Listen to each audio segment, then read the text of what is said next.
ఇన్నాళ్ళు మా రెక్కలు ముక్కలయ్యేలా వండి పెడితే మాకు మంచి పేరే తెచ్చిపెట్టావు. కొంచెడు బియ్యం వండి పెడితే కొంచెమైనా ఉంచకుండా దున్నపోతలా తింటాడు. అయినా మా బిడ్డే కదా అని ఊరుకున్నాం. సోలెడు పప్పు వండి పెడితే సగం అన్నానికే సరిపెట్టుకు చస్తాడు. అయినా మా అబ్బాయే కదా అని ఊరుకున్నాం. బాలేదా అని ఒక్క 4 రోజులైనా కాలేదు ఆవకాయ పచ్చడి పెట్టి. పూటకి కిలో పచ్చడి చొప్పు నాకి పారేసి జాడించి తన్నాడు. ఆయన పోన్లే మా అమరిదే కదా అని సరిపెట్టుకున్నాం.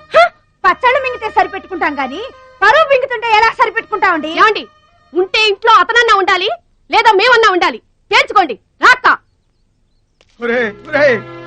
ఉండ్రా, నువ్వు ఒక్కడవే ఇంట్లో ఉండ్రా. మేమే వెళ్ళిపోతావురా. పనికి మాల వెధవా. పోతావురా, మేమే పోతాం.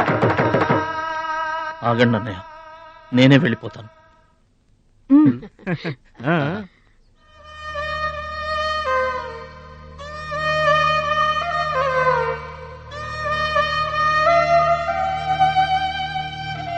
ఆగో, ఆ సూట్ కేసులో ఏం తీసుకెళ్తున్నారో చూడండి.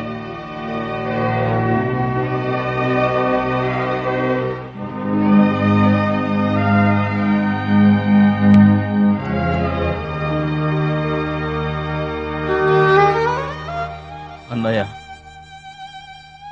మీకు ఒకళ్ళకొకళ్ళు తోడున్నారు, నాకెవరున్నారు? అమ్మ నాన్నలే నాకు తోడు. వదినమ్మ, అమ్మ నాన్నల ఫోటో మాత్రం తీసుకెళ్తున్నా. మీ సొమ్మేం తీసుకెళ్ళలేదు, ఫోటో మాత్రమే. బాబాయ్ బాబాయ్ వెళ్ళొద్దు బాబాయ్ బాబాయ్